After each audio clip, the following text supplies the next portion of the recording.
We have 5 physician presenters for you tonight and 3 patient stories. I'm pleased to introduce you to our presenters as well as the title of their presentation. For you tonight, patient stories. You can access their full bio earlier under the speaker's notes for more information. Please join me in presenting our speakers. We have the slide presentation.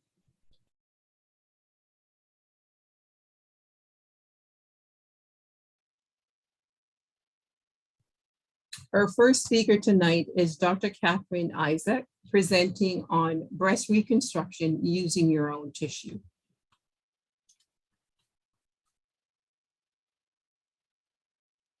Next slide. Hello, and thank you for joining this presentation on breast reconstruction using your own tissue. I'm Dr. Catherine Isaac from the University of British Columbia. I will take you through this 10-minute presentation outlining the goals of reconstruction and some definitions to help you understand if and how to choose the best tissue-based option for you. We will review options from the back, abdomen, buttock, and thigh. The goals of reconstruction are to recreate a breast after a mastectomy without interfering with your current or future cancer treatments and providing you with a long-lasting result with minimized risks and maximized resemblance of your desired breast. Using your own tissue can help you achieve these goals. Using your own tissue means using a flap, which allows the surgical transfer or transplantation of skin and fat with or without muscle, from one part of the body to another. The flap is transferred with its blood vessels to supply nutrients to the tissue. The flap is called pedicled when the tissue and its blood supply remain connected to the body and are transferred to the chest. These pedicle flaps are shorter surgeries as compared to their more complex counterpart. The free flap, where the tissue and blood vessels are disconnected from the body, transplanted, and reconnected in the chest. Free flap surgeries are the longest of the reconstructive options. Using your own tissue to build the breast is advantageous because the reconstructed breast feels like your own tissue. The breast will age with you and shrinks and grows as your weight changes. It is the reconfiguration of your body where tissue from one place is used to recreate another, and once it heals, it provides a long-lasting result. It succeeds in recreating the breast without any foreign material or implants. And importantly, your own tissue withstands the effects of radiation better than the alternative of using implants for reconstruction. However, these options are technically more demanding and invasive, meaning the surgery is longer than surgery using implants. Also, the recovery is greater, particularly because there are 2 areas of the body that have to heal. Overall, using your own tissue has risks related to the increased length of surgery and has additional risks according to the area that we take the tissue from. A flap may be the best option for you if you have had radiation in the past, if you prefer to use your own tissue, or you have had a failed reconstruction with implants. To undergo a flap surgery, your surgeon will discuss with you your baseline health and your ability to undergo a long surgery. They will review the anticipated recovery and the general and specific risks of each flap option. The choice of flap depends on you. Specifically, it depends on your body and where you carry any excess skin and fat for transfer. It also depends on your current and desired breast size and whether you would accept an implant to augment the volume of tissue you have. It also depends on important hobbies and your profession, as some flaps may affect your strength or your ability to do certain activities temporarily or permanently. Let's review the most common areas of the body where tissue is used to recreate the breast. The 4 regions are your abdomen, your back, your buttock, and your thigh. The abdomen is the most common area of the body where tissue is transferred from because the majority of women carry extra tissue in this area, and the resulting scar can improve the contour of the abdomen. The TRAM flap stands for the transverse rectus abdominis myocutaneous flap, which means that the skin, fat, and part of your rectus muscle is transferred to your chest to recreate the breast. For a TRAM flap, the tissue used is from just above your belly button to above your pubic bone. A TRAM flap is most often transferred to the breast as a pedicled flap, which shortens the length of the surgery. An alternative option from the abdomen is the DIEP flap, which stands for the deep inferior epigastric artery perforator flap. The DIEP flap uses the same skin and fat as the TRAM, but does not take the rectus muscle. Instead, the blood vessel is traced through the muscle and it is disconnected from the body, transplanted to the chest, and reconnected, which makes for longer surgery. The TRAM or DIEP flap may best be suited to you if you carry extra skin and fat on your belly and if it's sufficient to match your desired breast size. These flap options may not be best for you if you already have weakness in your abdominal wall due to multiple abdominal surgeries or you have existing hernias. The choice between the TRAM and the DIEP depends on a number of factors, but importantly, what distinguishes them is the length of surgery, with the DIEP requiring almost double the surgical time as the TRAM flap. But the risk of a hernia or bulge of the abdomen with a TRAM flap is over double the risk of what it is with a DIEP flap. From the back, the most common flap is the latissimus dorsi flap, where the latissimus muscle is taken with overlying skin and fat to recreate the breast. Based on your anatomy, sometimes the muscle can be partially or completely spared, and this is called a TDAP flap. Some women carry excess skin and fat on their back, making this potentially a favorable place to take your tissue from. The skin and fat is taken, and the resulting scar can be placed anywhere overlying the muscle. This pedicled flap is then transferred to the front of the chest with its blood supply. The latissimus flap may be right for you if you don't have very much tissue on your abdomen. The latissimus flap is commonly combined with an implant or used to save a failed implant reconstruction. It can be a favorable choice because it is a shorter surgery as compared to the free DIEP flap and as compared to the other free flaps that we will review next. Because the muscle is often taken as part of the flap, this flap option may cause temporary weakness in activities that require arm extension and may affect your arm strength and fatigue when working overhead for prolonged periods of time. From the buttock, there are two gap flap options, which stand for gluteal artery perforator flap. This flap is named according to whether the tissue and blood vessel are taken from the superior upper portion of the buttock or from the inferior lower portion of the buttock. This flap may be favorable for you if you don't have excess tissue on the abdomen, and instead you carry extra tissue in the gluteal region. This is most commonly performed for women who are slender with minimal tissue elsewhere and who desire a smaller breast with no addition of an implant. Gap flaps do not take any muscle and therefore do not affect your activities. However, it is a free transplantation of tissue and therefore a longer surgery.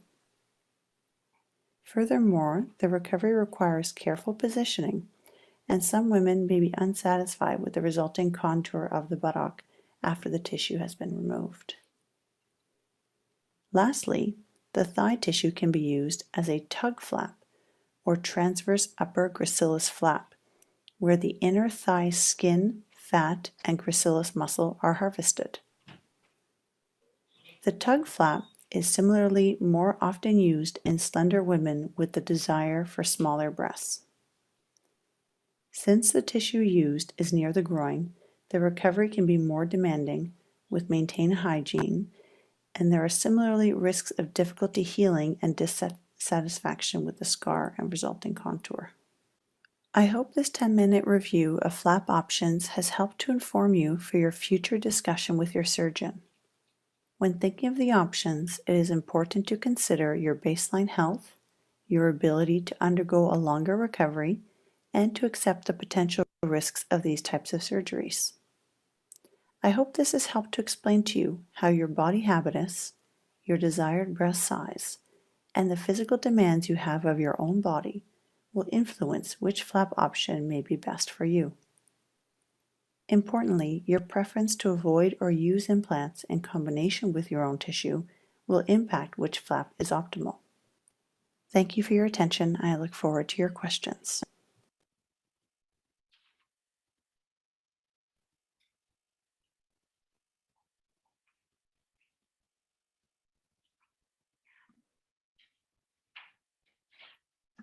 My name is Mary Helen Mahoney. I am a plastic and reconstructive surgeon in Toronto, and I am going to be speaking about breast reconstruction with implants. I have no financial disclosures. I have no affiliation with any of the implant companies. I work at North York General Hospital in Toronto, and I'm part of the University of Toronto. I have a reconstructive practice that focuses primarily on immediate breast reconstruction, the majority of which is implant-based. So when we think about how to create a breast in breast reconstruction, we tend to categorize reconstruction into two groups, either autologous reconstruction, which is using your own tissue, or implant-based reconstruction. So what is implant-based breast reconstruction? Well, essentially it's using a permanent breast prosthesis to create the breast mound and shape. And it's actually the most common form of reconstruction in North America. And this is because essentially all you really need is good quality, healthy skin to cover and support the breast implant to be able to be considered for this type of reconstruction. There are major advantages, including shorter recoveries, faster operating times. There's only one part of the body that's operated on, but there's also some disadvantages to consider. For example, it can be tough to match a natural breast if you're creating a breast with a breast implant. There are complications specific to breast implants, which I'll talk about later in this discussion, and you may require additional revision surgeries or further surgeries over time. So when we think about who is a good candidate for implant-based breast reconstruction, we consider the cancer-related factors and we consider patient-related factors. So one of the big things that comes into play is whether or not someone has either had or is going to have radiation therapy. And this is because radiation therapy can damage the skin that is covering the implant, and it can also create scarring around the implant, which can be quite tight and hard and possibly uncomfortable. Patient-specific factors to consider are the size of the breast that a patient wants, because it can be challenging to create very large breasts with implant-based breast reconstruction. The size and the shape of the other breast may have an impact if we're only creating one side. And of course, we have to consider the patient's past medical history in any type of breast reconstruction. We tend to use usually 3 different devices in breast reconstruction. So either a tissue expander, a silicone gel implant, or quite rarely a saline implant. The way in which we make a breast with implant-based breast reconstruction is either in 2 stages with a tissue expander, followed by a permanent breast implant prosthesis. And this is the method that we use when we're doing a delayed reconstruction, so after a mastectomy, and also sometimes with immediate breast reconstructions. Or we can do a 1-stage reconstruction, which is a direct to implant reconstruction, which we do at the time of the mastectomy. So traditionally, to create a breast with a breast implant, we would always do it in 2 stages. In the first surgery, we would place the tissue expander, and this is usually placed in the breast pocket under the skin, and usually underneath the chest wall muscle as well. There is then a period of expansion where a patient comes to either a hospital or clinic every couple of weeks and has saline injected into the tissue expander. And this helps create the breast pocket and stretch out the skin for the final implant. In the second surgery, the unnatural looking tissue expanders are replaced by permanent breast implants. And as you can see, we can get really nice results in 2-stage breast reconstruction in skin sparing mastectomies, as well as nipple sparing mastectomies. This is an example of a patient who had a delayed breast reconstruction on the left side. So her tissue expander was placed, she had her period of expansion, and then when her permanent implant was placed, she had a balancing breast lift on the other side. So let's shift gears and talk about direct to implant reconstruction, which is the placement of the permanent implant at the time of the mastectomy. So as newer techniques and materials have developed over time, we are now often able to offer this option to a lot of patients. But in order to do this, we need some additional support and coverage of that breast implant because the mastectomy skin is rarely robust enough to tolerate an implant. And how we do this is using something called acellular dermal matrix, or ADM. And there are a number of different products on the market, but essentially all of them are the same, which is human cadaver skin that has been processed so it can be incorporated into the human body. And we use this to offer that additional support mechanism for the breast implant to allow us to place the breast implant in one surgery. So in direct implant reconstruction, usually the implant is placed partially under the muscle, as you can see in this cartoon, and partially under the ADM. And this is also shown in the intraoperative photos below. So typically the top part of the implant is covered by muscle and the bottom part is covered by ADM. But sometimes if our tissue quality is good enough or we have enough ADM, then we're able to place the implant above the muscle in what we call the pre-pectoral position. As you can see again, we can get really nice results in skin sparing mastectomies, and this is all done in one surgery, or nipple sparing mastectomies. This is an example of a patient who had a right-sided breast reconstruction with a nipple-sparing mastectomy direct to implant. And given the fact that the size and the shape of her other breast was quite similar to her reconstruction, she didn't require any other further balancing surgeries, and her reconstruction was completed in one surgery. As you can see, there are obvious benefits and advantages to direct to implant reconstruction. It's one surgery. There's less downtime, there's less recovery, there's no period of expansion or extra trips to the hospital. However, we are doing a lot in one surgery, so there can be higher complication rates, which can often lead to higher revision rates or more revision surgeries. In addition, ADM is a resource that is quite onerous sometimes to the healthcare system, so it can be difficult to access. Complications specific to direct to implant reconstruction are primarily related to the immediate reconstruction. So tissue necrosis or nipple necrosis, which essentially is when the skin or the nipple or part of the areola doesn't survive the operation and dies, or aesthetic complications like nipple malposition or even implant malposition, where either the nipple or the breast isn't sitting right where we want it to, and it can be quite deforming. With regards to implant-based reconstruction in general and complications, we have to think about the surgical complications that we see in any surgery, because when you have a breast implant, something like an infection or bleeding or fluid formation or a healing problem may actually lead to eventual removal of the implant and loss of the reconstruction. And then of course, we have to consider implant-specific complications, something like capsular contracture, which is scar tissue that can develop around the implant, harden the implant, and sometimes deform the shape of the implant and possibly be uncomfortable. Malposition of the implant, where the implant's not sitting exactly where we want it to in the breast pocket. Wrinkling or rippling, where we can see the edges of the implant, which can look quite unnatural. Animation deformity, which is when the pectoralis major or chest wall muscle can contract on top of the implant, and this can distort the skin on top and also look quite unnatural. Implants may rupture over time and need to be replaced. And we have to consider breast implant safety. Conditions such as ALCL, a rare type of lymphoma that has been associated with certain types of implants. Or BII, breast implant illness, which is a term used to describe a variety of symptoms that someone with breast implants experience and attribute to their implants. Breast implants are devices that need to be checked regularly, and it's important and advised to have regular follow-up with a plastic surgeon. So some of the complications specific to breast implants, you can see the wrinkling or rippling of the edges of the implant and the cleavage line of a thin patient. An example of left-sided capsular contracture, where the implant is tight and hard given the scar tissue that is developed around the implant.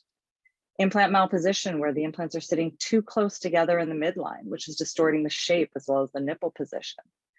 And animation deformity of this right breast, where the pectoralis major muscle is contracting and that nipple and skin is distorting up in the side of the breast. Recovery from implant-based reconstruction is fairly standard. It tends to be about 4 to 6 weeks.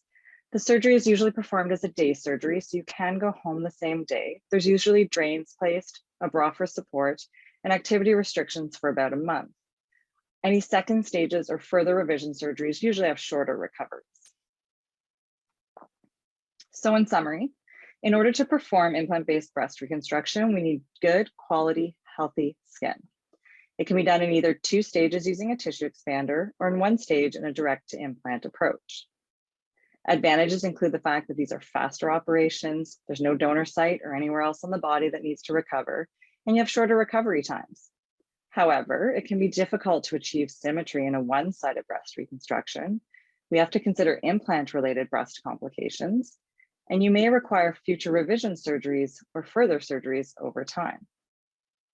Ongoing follow-up with a plastic surgeon once you have implant-based reconstruction is always recommended. Thank you for taking the time to listen to this talk. I encourage you to seek out some reputable websites for more information about breast reconstruction.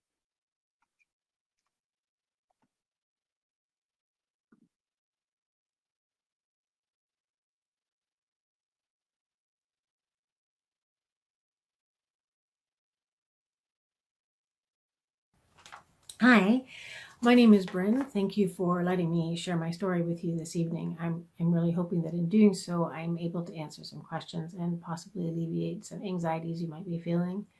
When I was 46, I was diagnosed with DCIS, ductal carcinoma in situ.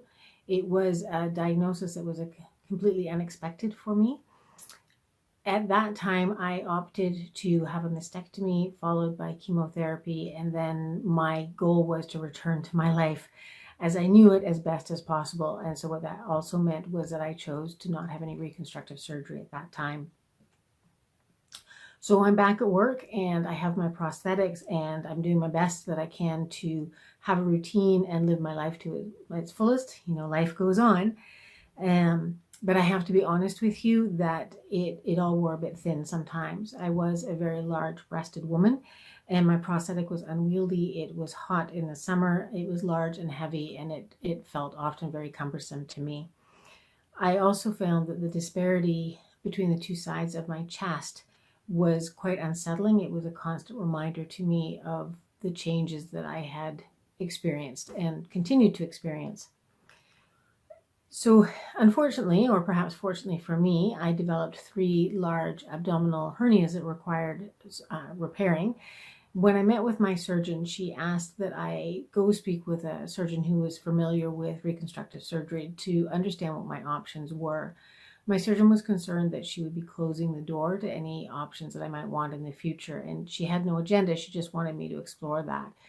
So I did. And I researched and I thought I knew what all my options were. And I made an appointment with the surgeon and I was so wrong. I did not know what all my options were. I sat down with this woman who was marvelous and she listened to me and she got a sense of what was important to me and she talked to me about all my options. And one of them was DIEP flap surgery, which I had never actually heard of in my life. And the more she talked, the more I thought, that's what I want. That's for me. She felt I was a good candidate and I left her office saying, I want reconstructive surgery, which is funny considering I walked in going, I'm never going to have reconstructive surgery. She hadn't talked me into something. She just offered me something I didn't know existed. So in doing so, I realized that I now felt like I had more control in my life and I hadn't realized how much out of control I had been feeling up until that time. For me, the cancer train was very fast and it was often overwhelming. And now I suddenly felt like I was back in the driver's seat. It was a marvelous feeling. So I'm going to apologize because my dates are a bit fuzzy. You think at the time that you'll never forget, but 9 years into it, some of it's not, the specific dates aren't clear. But in 2015, I successfully had a DIEP flap surgery, which included a reduction of my remaining breast, a repair of my hernias. She managed to remove some of the interesting scars that I had accumulated along the way, and she managed to flatten a good chunk of my stomach. So I was very happy with those results. I was thrilled. I am thrilled, and I've never looked back on that decision, nor have I ever regretted it. In 2016, I attended a bra day myself to explore the options of nipple construction, and in 2017, I had a nipple constructed. My final step will be to have a nipple tattoo done some point in the future. And that's really to for the visual balance for myself. My take-home messages would really be to explore your options, to know what you're saying no to, and to take the time to do that. So, and take all the time that you need. So for some people, having surgery right away is really important. And for some people, not having surgery at all is what they decide, and that's perfect too. But for others, like myself, it's a longer process. So take the time. I have no regrets at this point. So thank you very much and have a good evening.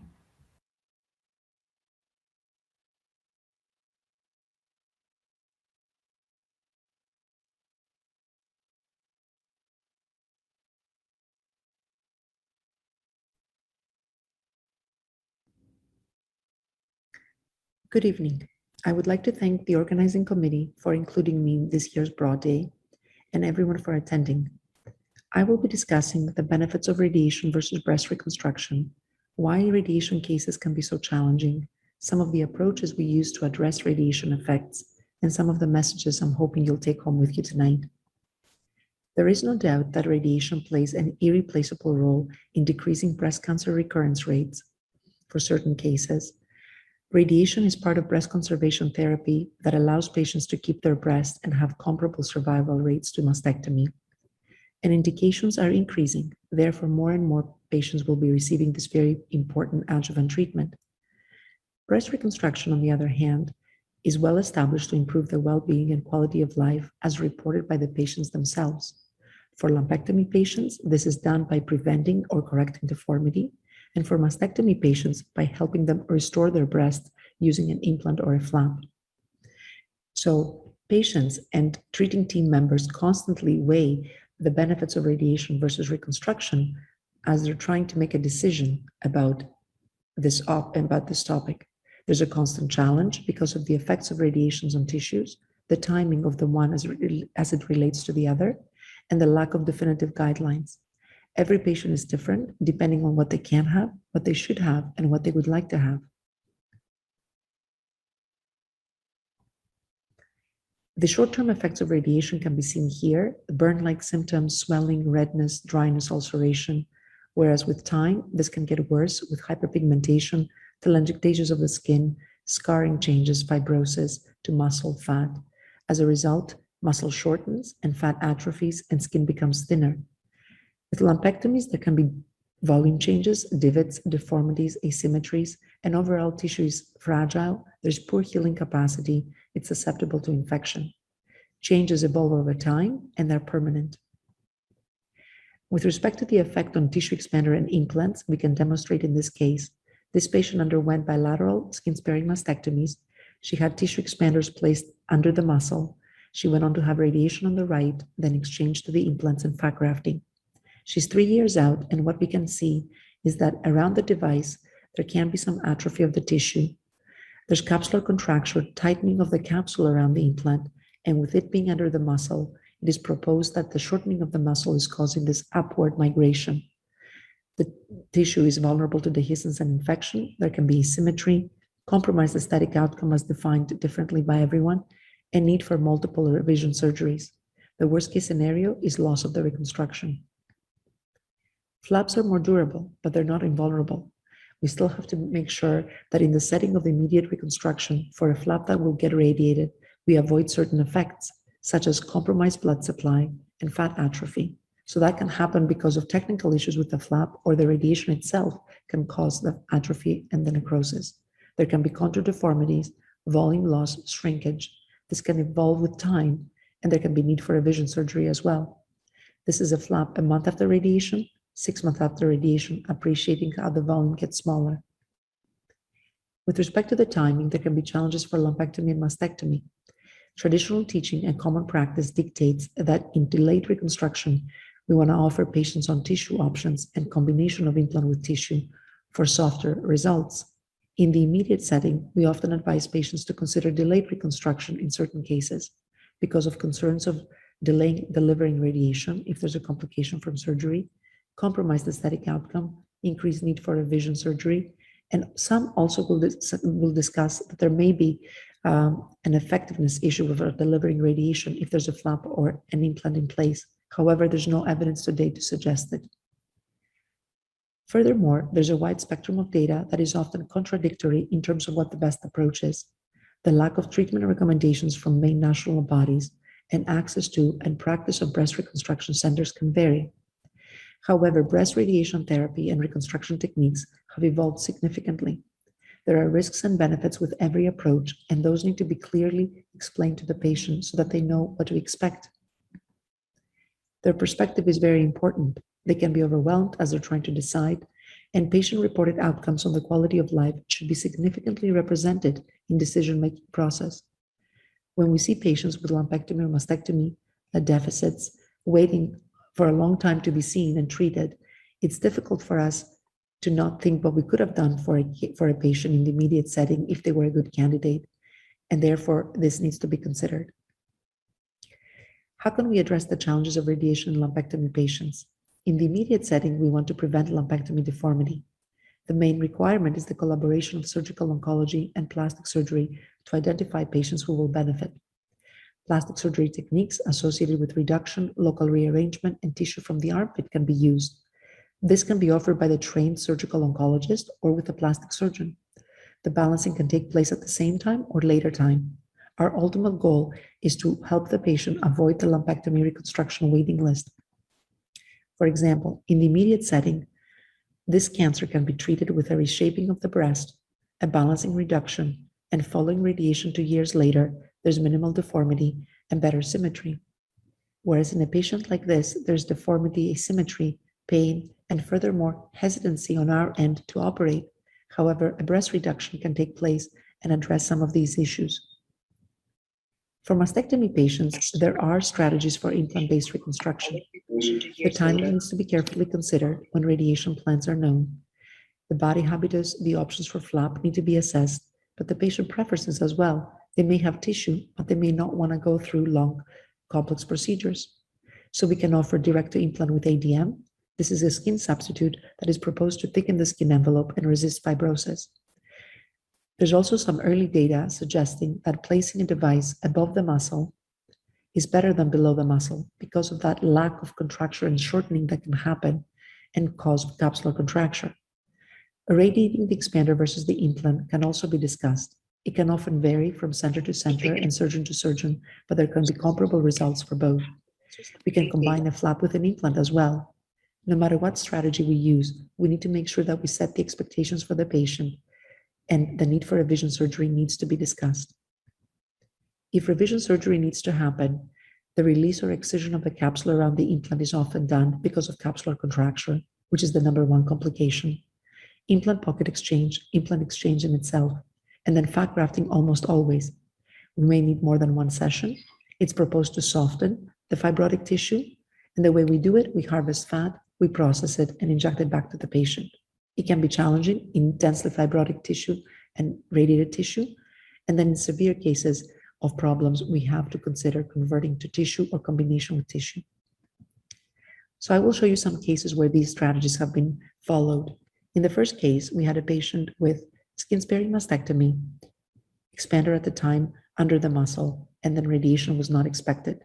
She went on to complete her treatment, finish the expansion, exchange to an implant, get fat grafting, and a balancing implant.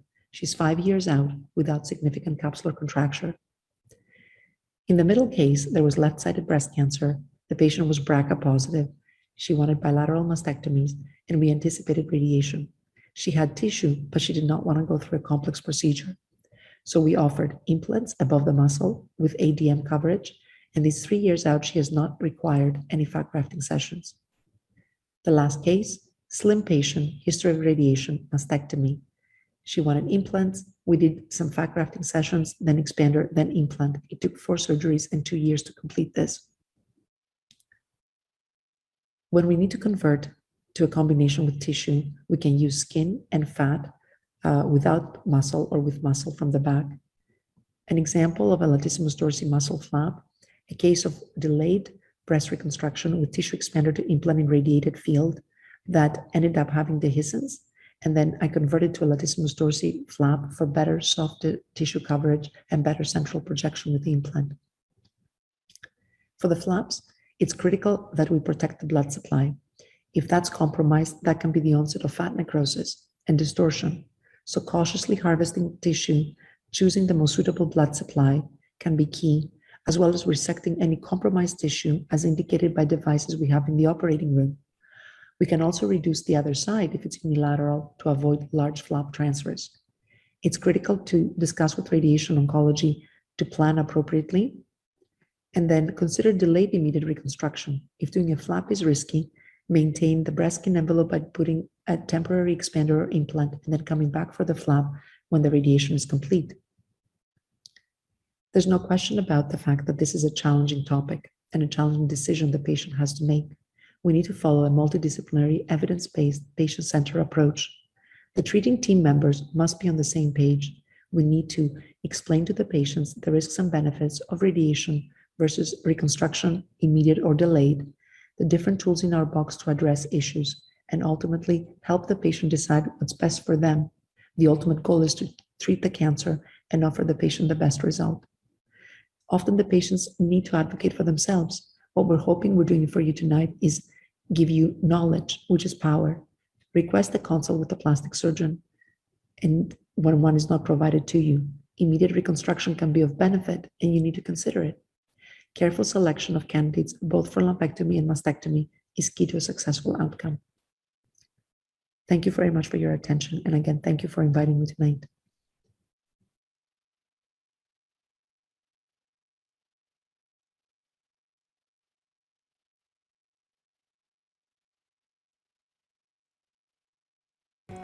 Hi, my name is Dr. Tony Zong, and I specialize in breast cancer reconstruction.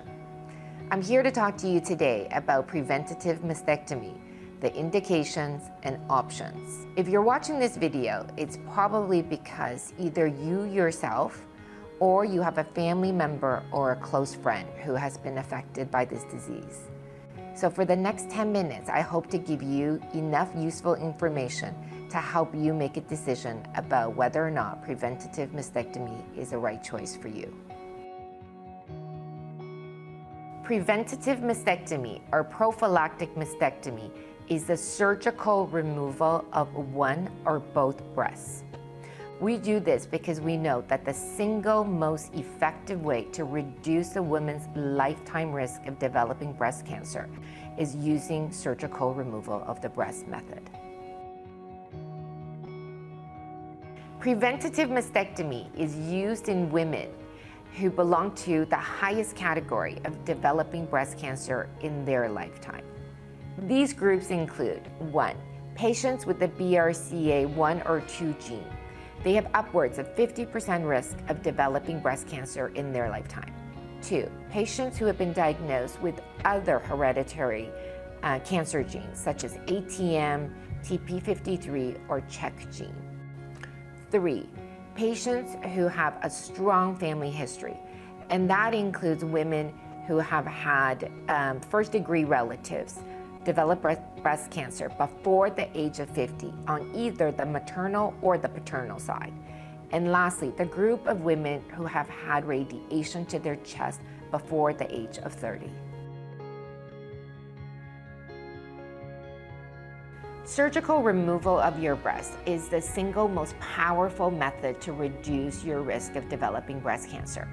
According to the National Cancer Institute, preventative mastectomy in BRCA1 or 2 gene-positive patients will reduce your lifetime risk by 95%. If you have a strong family history for breast cancer, surgical removal of both breasts will reduce your lifetime risk by 90%.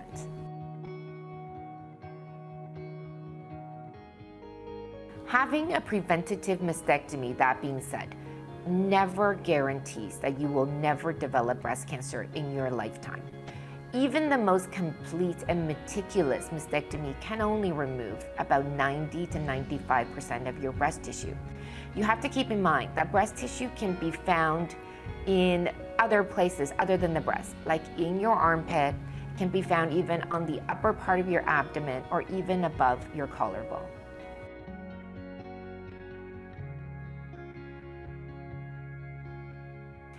This is a very common question that we get during our consult, and thankfully this is one that has been extensively studied.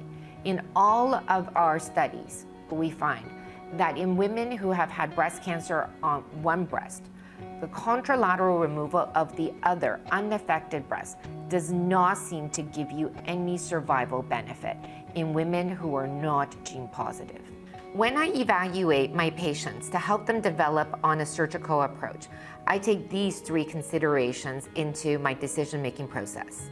Every patient is different. She has a different story, a different body habitus, and she has a unique goal for reconstruction. So for example, if the goal of my patient is to undergo the most straightforward procedure with minimal downtime during recovery, then I would recommend some type of implant reconstruction. But if the goal of my patient is to have the fewest future revisions and have the most natural appearing and feeling breast mount, and she has enough of her own tissue to donate, then my recommended surgery would be a tissue-based reconstruction. Lastly, if the goal of my patient is to have the most symmetrical appearing breasts that are different from her own existing breasts, then my recommendation is to undergo a more aesthetic surgery up front to alter her breast envelope before we perform the preventative mastectomy with reconstruction. There are 3 general surgical incisions or approaches that are used to perform a preventative mastectomy. In a simple mastectomy, the breast is removed with the overlying skin so that the resulting incision traverses the chest, and the goal of this approach is to leave the woman with a flat chest with minimal skin redundancy. This is most appropriate for women who are not interested in any type of reconstruction and simply wants to remain flat. She can have the option to wear an external prosthesis or consider delayed reconstruction. In a skin-sparing mastectomy, usually only the nipple areolar complex is removed, so that most of her own skin envelope still remains, and this allows for immediate reconstruction to take place in the same surgery. In a nipple-sparing mastectomy, an incision is designed so that the nipple areolar complex is left intact. There are different incisions available for this approach.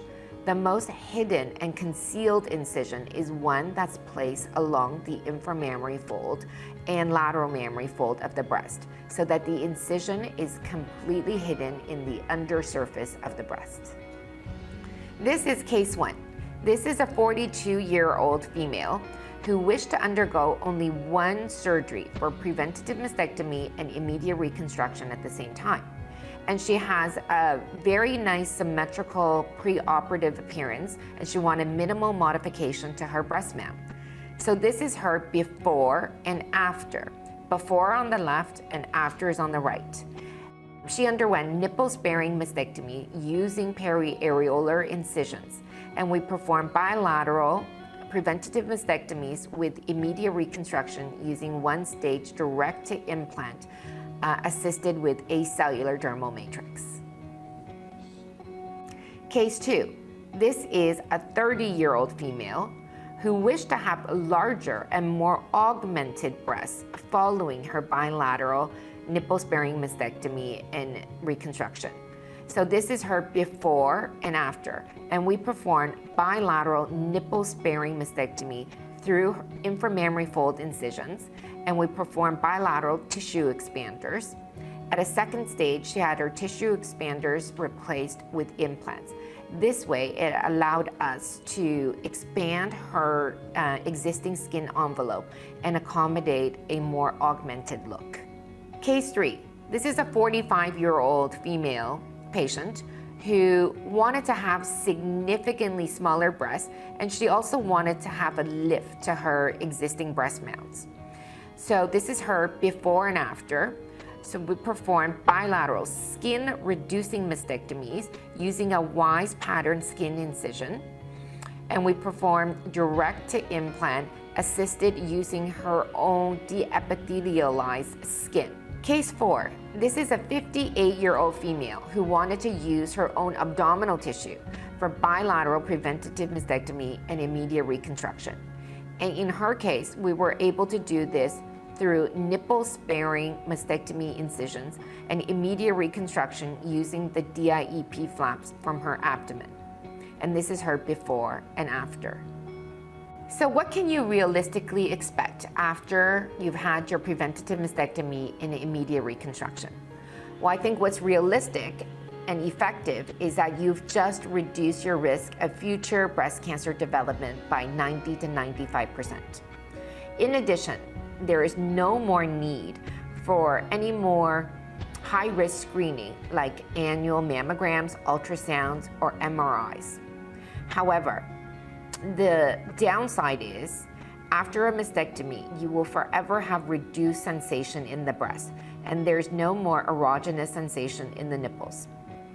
Also, if you've chosen to undergo implant reconstruction, you can realistically expect that there may be future revision surgeries. So now, what lies in the future for preventative mastectomy and reconstruction? I think that the future frontier of this surgery is nerve-sparing mastectomy and preservation of sensory innervation to the breast. And this is the next chapter of this story that we're all trying to research right now. Although we're not quite there yet, I am confident that with teamwork, we will get there. And I want to acknowledge my partners, my collaborators, our whole team at Princess Margaret Hospital and University Health Network. Thank you.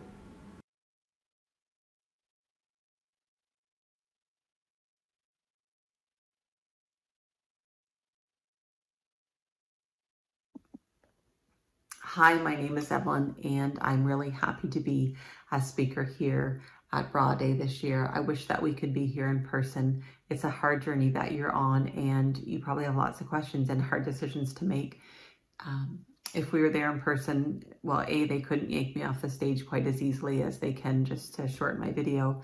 And B, I just think it helps for women to be in a room together and to encourage and support each other and give each other hope during a time that's as difficult as this one. I'm hoping my story does that a little bit. I had a BRCA2 positive diagnosis in August of 2019. I knew right away that if I had that diagnosis that I was going to choose prophylactic surgery. I have a tendency to worry about my health. And so to have a mammogram and MRI every year, I just felt that every year I would be wondering, is this the year that they're going to find something? So surgery was definitely the right way for me to go. I was pretty calm going into my surgery August of 2019. I remember just being so thankful that the day had arrived. And that sounds odd that you're excited that the day's there, but it was more about the hope of what was beyond that day, that I was kind of beyond that point of being concerned about a diagnosis. The surgery went great. It was 4 surgeons, 4 hours. I remember going to the surgery and I was following a doctor, and then there was 2 behind me, and I turned around to the 2 behind me and I'm like, are you there? And in case I decide to bolt, they assured me that that's not actually how things are done at the hospital. But the surgery was great. The healing was fine. They didn't give me the glow-in-the-dark implants that I had asked for, but I was just so thankful that to be done that part of it and the healing could begin. I have to say, I found it really difficult the days after to look down at my body. I have an amazing husband, and he would check every day for possible infection or to check the bruising and to see if everything was healing well. And it took me a long time to be able to look down at my own body. So I would take quick glances down, but I really couldn't look down for quite a while and see myself so bruised. And I guess I wasn't really expecting that. I knew that there would be a loss of sensation. That can be hard. It does affect your physical being, I guess, your physical relationship, the oversensitivity at times, and then, the overall lack of sensation in areas. Sometimes I forget that I have implants. I feel pretty normal. I remember when I have to lie down on them, they feel like I'm lying on tennis balls sometimes. The beginning, going into the shower, I just remember the sensation of the water on my body just always made me feel like I was wearing a t-shirt. My boobs get cold. I know that sounds weird, but sometimes I can feel them through my shirt, and they're significantly chilly. On the upside of all of this, I know I'll be perky when every other part of my body is kind of looking to come closer to the ground. So there's an upside as well. I feel blessed that I had the opportunity to have surgery. My results were favorable. My sister had breast cancer. She had a different route to walk. In my family, my mom, my two sisters and I, there's 4 of us. We've all had a mastectomy. 2 have tested positive for cancer. 2 of us have had reconstructive surgery. 10 people in total have been tested. 5 are the grandchildren in this. Every one of us is positive. My own 2 girls are part of that. I know that they will have this journey to walk as well. Each of us has our own story. I'm happy to tell mine if it means that one other person is able to walk this road with a little bit more confidence or comfort. I found hope in an uncertain time in my faith, and I just trust that you will find hope as well, and be blessed.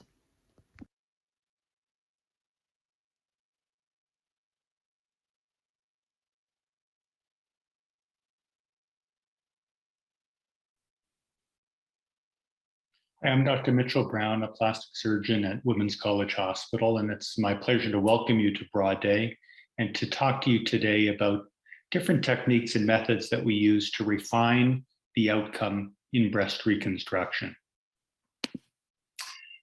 We know that about 1 in 9 women will be affected in some way from breast cancer, and in Canada, over 20,000 mastectomies were performed annually.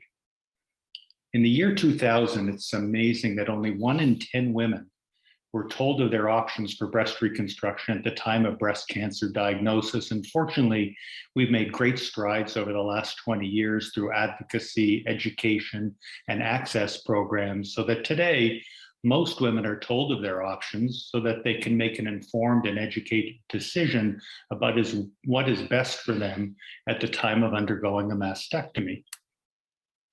Breast reconstruction really is about improving the quality of life, and women who undergo breast reconstruction talk about its impact on their self-esteem and their self-image, about restoring balance within the body, improving their femininity, and generally just improving their overall well-being. But really, breast reconstruction is about choice. Women that undergo mastectomy may frequently decide not to undergo reconstruction and opt for what is called the flat option and try to get as an ideal and aesthetic outcome as they can from simply undergoing the mastectomy. There's some women who choose to manage their reconstruction non-surgically with the use of external prostheses. And of course, some women choose to undergo mastectomy and reconstruction with either implants of their own body's tissue. Essentially, reconstruction, whether it's by implants or tissue, involves starting by shaping a breast mound. And then the artistry or the finesse really comes with what is done afterwards, how to take that breast mound and really make it look more like a breast. And that's what I'd like to talk to you over the next few minutes. One should think of breast reconstruction really as a work in progress. Create a breast mound, try to improve and refine the results. And I think it's very important for all women undergoing breast reconstruction to know that if we look at large studies, the average number of surgical procedures that a woman may undergo in order to complete her reconstructive journey is between 2 and 3. So the idea that you have a simple single operation and that's the end of the reconstruction is not common, and often 1 or 2 other procedures, often smaller procedures, are necessary to produce the final outcome. We see 3 different outcomes here. A woman in the top left who's had implant-based reconstruction, in the top right, tissue-based reconstruction of her right breast, and in the bottom, there's a picture of someone who's undergone reconstruction with tissue from her back, plus an implant. And all of these women would benefit in some way by further surgery. It's really about patient choice. The patient makes the decision. When is close enough? When is the balance close enough that they're willing to accept that outcome? And each decision for undergoing further surgical procedures should have a consideration for the risks and the benefits to make a reasonable decision about whether further surgery is warranted and appropriate. There's 5 types of procedures that I wanted to talk to you about today. One is balancing the opposite breast with either a lift or a reduction. The other one, also for women who have one side reconstructed only, is to perhaps balance the opposite breast with the use of a breast implant. There are things that we can do to improve the overall outcome by minimizing the appearance of scars.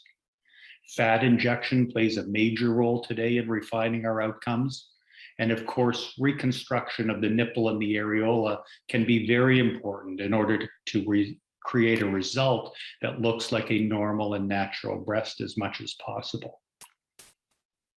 A breast reduction or breast lift involves removing some tissue, and these are some illustrations that show what we really do in a reduction or a lift is to make the breast smaller, obviously, and to lift and reshape and tighten it.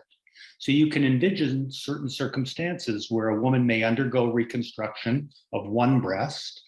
That breast may be slightly fuller and lifted and perkier than the natural opposite breast. And a reduction or a lift is necessary in order to create a nice degree of balance and symmetry. This is an example of a woman who underwent a left implant-based breast reconstruction. She has a larger and somewhat lower breast on the right side. And so we're going to try to refine this outcome by doing a bit of fat grafting to the left breast to improve the contour, do a reconstruction of the left nipple and areolar complex, and do a lift and reduction on the right side. And you can see after her procedure with the reduction and the lift of the right breast, we have a much nicer degree of balance and symmetry. And this type of patient ought to be able to put on her clothes on a daily basis and feel quite comfortable and balanced without the need for a prosthesis or being awkward in the clothing styles that she wears. How about putting in an implant? So when we do reconstruction, as you can see in this image, we remove the breast and then place an implant under the skin, under the fat, and sometimes under the muscle. Well, breast augmentation with an implant is very much the same. The only difference is that there's a breast still overlying the breast implant, and that's what we see in this illustration. So this is a woman who had came to us after having undergone a mastectomy, and you can see the scar on her right side from her previous mastectomy. And she's not a very good candidate for tissue-based reconstruction because she doesn't have very much tissue. So we're going to need to reconstruct her with an implant.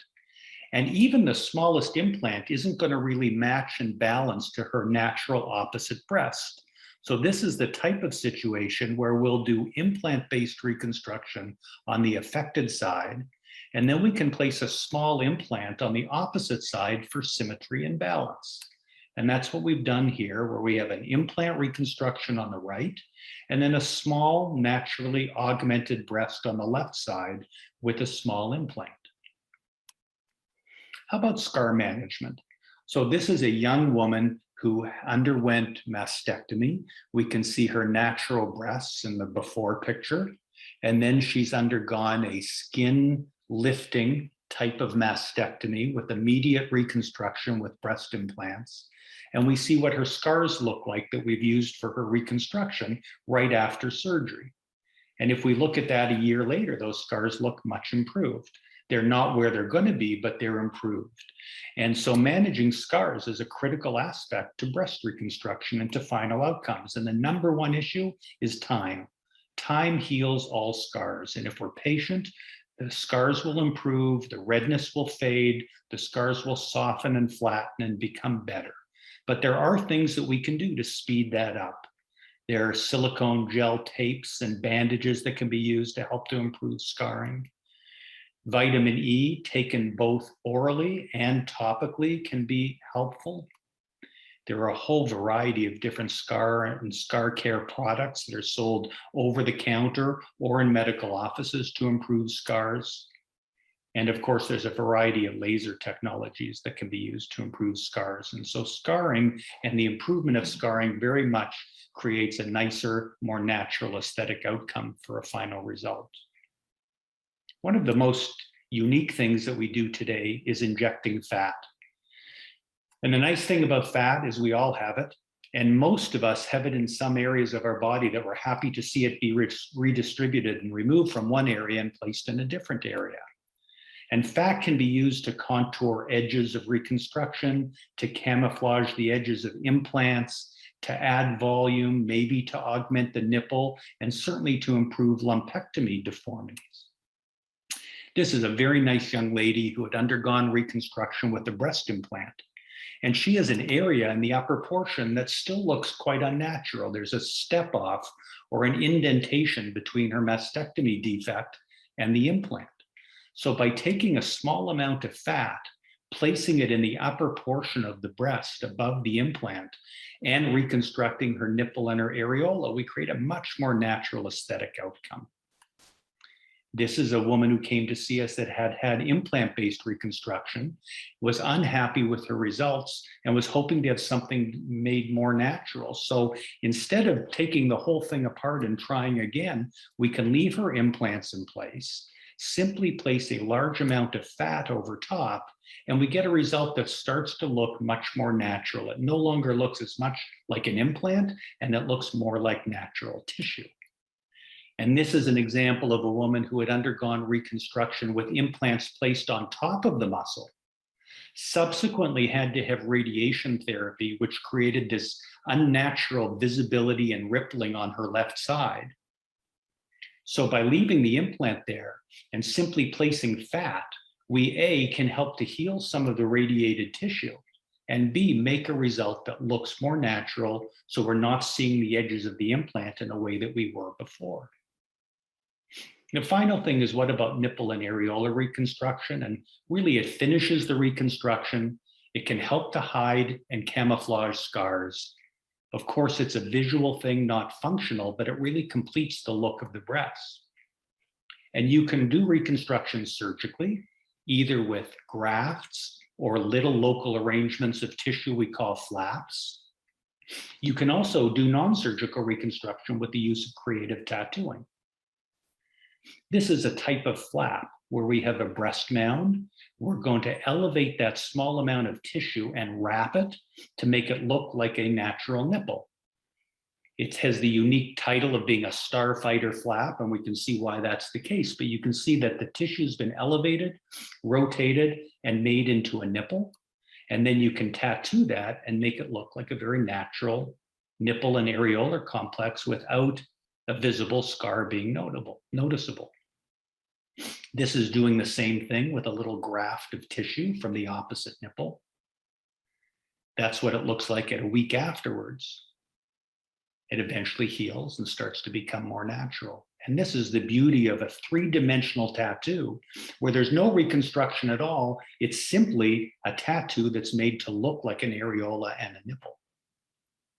And of course, some people can be very creative with their decision of how to tattoo the breast, and it doesn't always have to be your standard nipple and areolar complex. This is a woman who's had reconstruction, her natural breast at the top, her implant reconstruction at the bottom. And then once we place a nipple through tattooing, it looks very natural, and that's her appearance at 3 years later. And then this young woman who had reconstruction of her nipple and areolas completely with a tattoo. There's no surgical reconstruction. That's all tattooed reconstruction. And so what I would say to you is that breast reconstruction really should be looked at as a constant work in progress. The patient's the one that drives the bus and makes the decision about reconstruction and decision about what else needs to be done and when enough is enough and the result is acceptable. I think you always have to have a very thoughtful balance of the risks versus the benefits of surgery. But in the end, there's a variety of techniques that we can use that will give us a result that really looks better as time goes by. Thank you very much, and I look forward to your questions.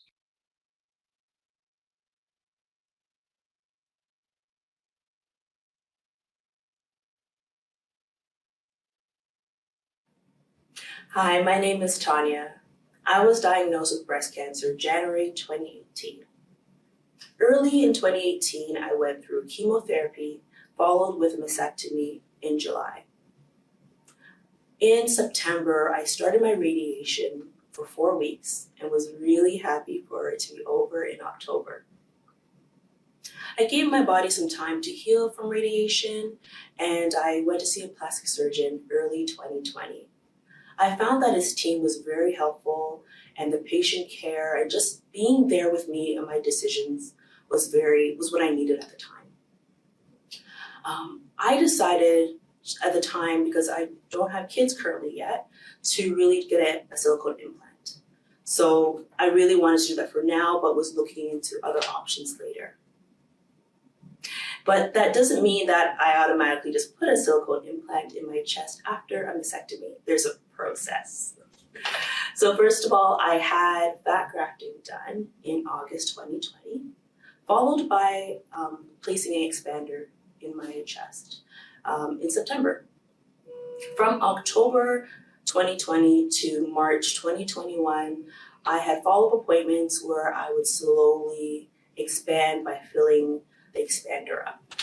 Now at that time, it was not always comfortable, but I knew what the end goal was.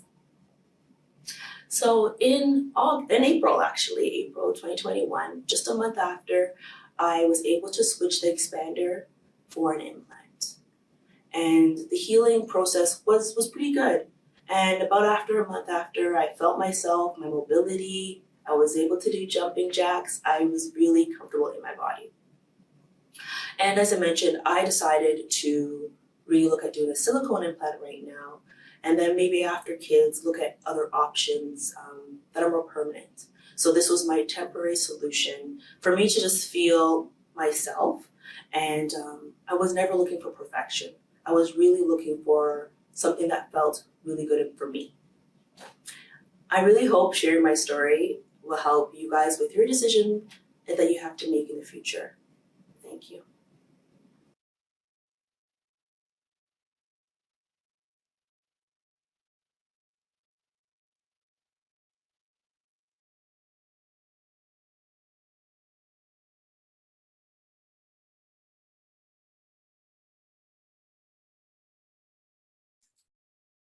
Thank you to our amazing speakers. I know that I am certainly enriched and my knowledge has increased after hearing these very informative presentations.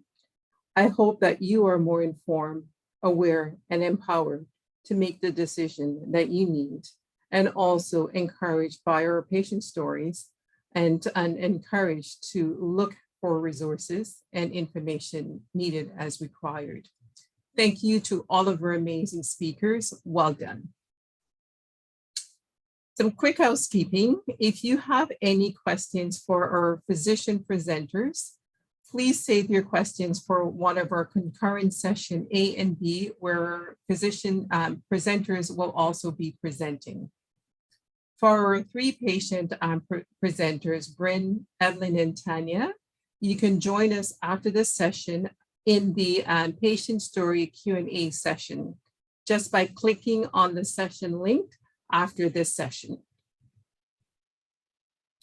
There's some quick housekeeping for us. In order to navigate the rest of the session, once the session is closed, please click on the menu on the right and under session where it said explore the session, and click on those in the session that you'd like to join. We'll have a brief intermission after this session, but you can join in the video and stay in the lobby. Please do not sign out. In order to access this screen on the main lobby, please scroll down either on your cell phone or on your computer. Next slide. Again, you will see the intermission button, and this button you can press join. When the session is ready, it will turn blue. That means that you are able to join the session. All of our sessions will be recorded, so please join, and the session will be recorded. Please remember to turn your camera off if you wish not to be on our recorded session. Please change your name if you do not wish to see your full name or your right name displayed on the screen. You will have the opportunity to enter your question in the Q&A section located on the bottom of your screen.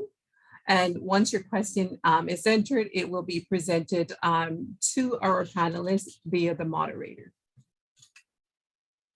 Thank you.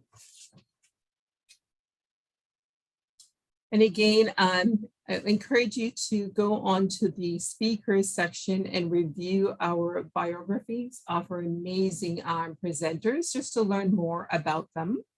And also notice that you can also join in their session by clicking on the join screen under their name.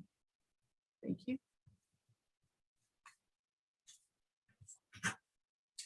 And also on our sponsors page and our resources page, please take the opportunity to click on the logos and look under the section for additional information about our sponsors and more resources that are available to you.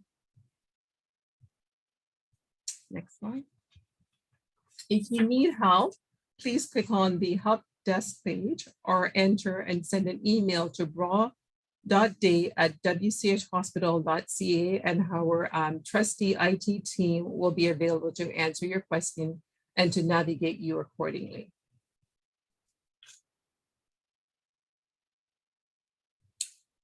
Thank you for joining this session, and I just want to remind you that we'll have a quick intermission. Please click on the session that you'd like to join and wait in the lobby, and then you'll be presenting. Also, please know that if you choose to leave a session, you can do so by exiting the session and then going on to the main lobby page to join in a new session. So now we'll turn it over to our intermission session, and we'll look forward to seeing you in concurrent A, our current B, and in our show and tell lounge. Thank you to our great presenters.